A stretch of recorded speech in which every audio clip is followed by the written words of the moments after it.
Bonifacio Global City will soon welcome a very special building. It will transform its image and become a new focal point of Manila. I think it's a good idea to add more character in a business district that have few distinctive buildings. I think it's a good idea to make a statement about building in Manila today. A statement about being generous with public space, about giving back to the city and of course to its people. A statement about what Filipino architecture is about. But first we have to understand what makes an icon successful. An icon needs to capture popular imagination, and it needs to be instantly recognizable. It needs to become a symbol of the nation it represents. And finally, it needs to become eternal. Therefore, designing an icon is not just about creating a beautiful form. It's the meaning of that form, the use of the form, and how this form can become timeless. For me, the right form depends entirely on how we respond to the context, the site, the local culture, the climate, and the people.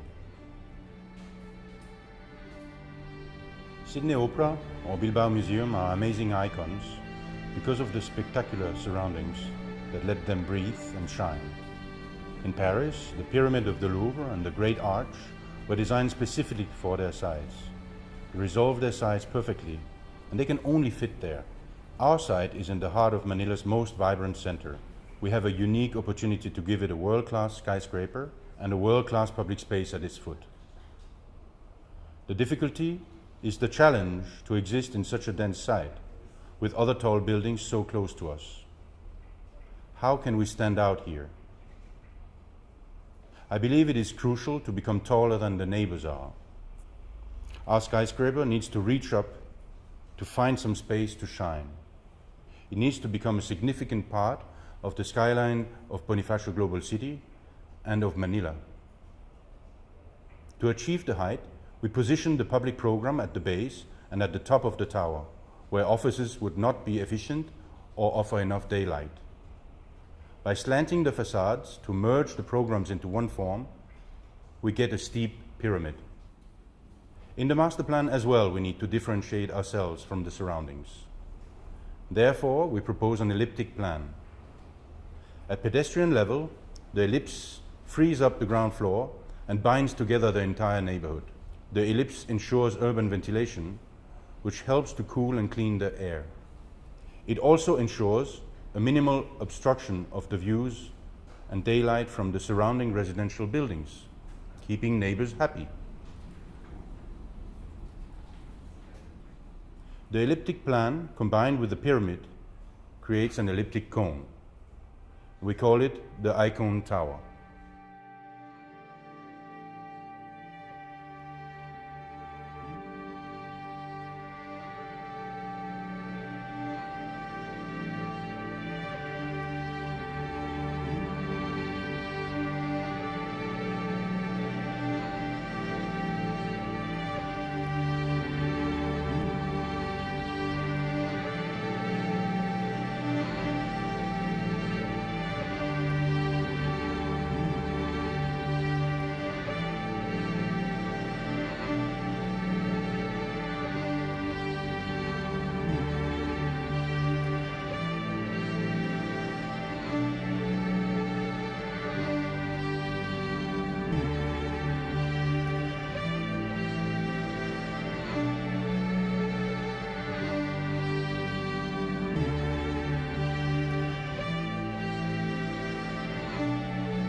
The ICONE Tower stands out in its context, and it is efficient and logical. But it also has to relate to the Filipino culture. And I think one way to relate to people is by connecting and by continuing existing parts of their culture.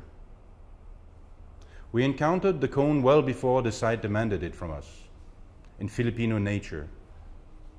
An existing icon of the Philippines is the perfect cone of Mount Mayon, a majestic volcano rising in the outskirts of Manila. A pure and strong form reaching for the sky. We want to reproduce these qualities in ICONE Tower. Another major existing icon of the Philippines is the Bahay Kubo, the archetype of Philippine architecture. The famous Filipino architect, Bobby Manosa, showed it in his work that we can adapt the wisdom found in traditions to contemporary designs. The Bahay Kubo is a pyramidal form divided in 3 layers. The ICONE Tower adapts this idea to another scale. We have reinterpreted the silong for the base of the ICONE Tower to offer a grand covered public space. It is a generous gift to the local community and to the users of the tower. It will act as a new city center, a meeting point for people in the northern part of Bonifacio Global City. For the middle part, ICONE Tower should become an exemplary workspace with comfortable daylight, generous social spaces, access to green terraces, and atriums for larger tenants. As for the top, in our project, we make it accessible to the public as well. As an observatory located in a unique, spectacular, and spiritual space comparable to cathedrals. Manila needs a vantage point that is truly accessible to public, to laymen. The many sky lounges and restaurants already located in the top of 5-star hotels in Manila are not destined for the broad public. ICONE Tower will offer this space to the citizens and to the tourists. Emerging above the skyline of Bonifacio Global City is a conic spire that is distinct in form and materiality from all other buildings of Manila.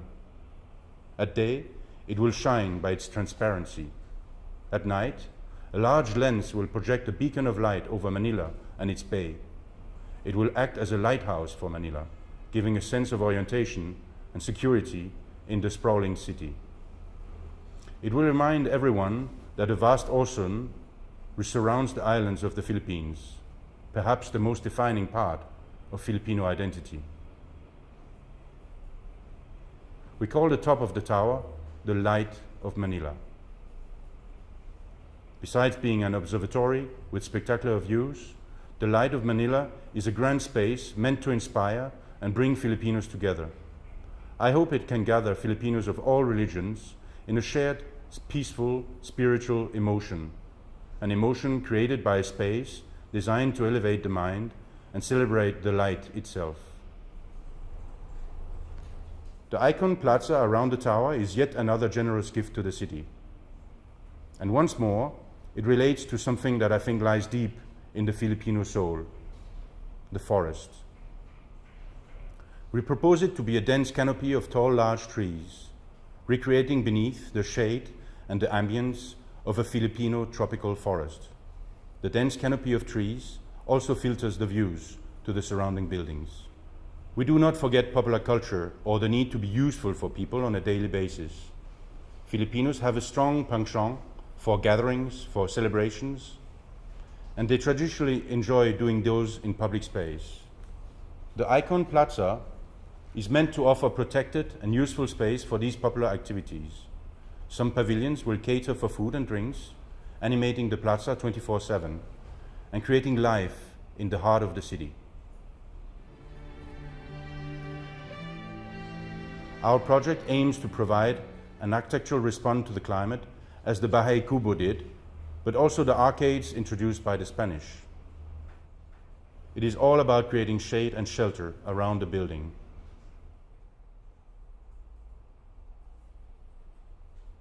And the facades need sun protection too.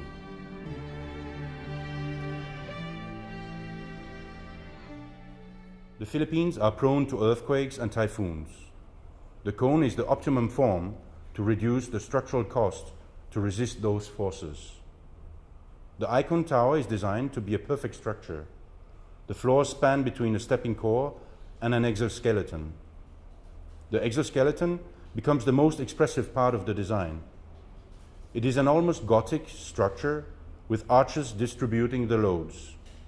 It has a very vertical expression that intensifies the celestial effect of the skyscraper, just as in cathedrals.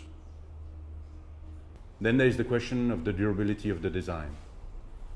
The pipeline of tall buildings in Manila is full of eye-catching designs.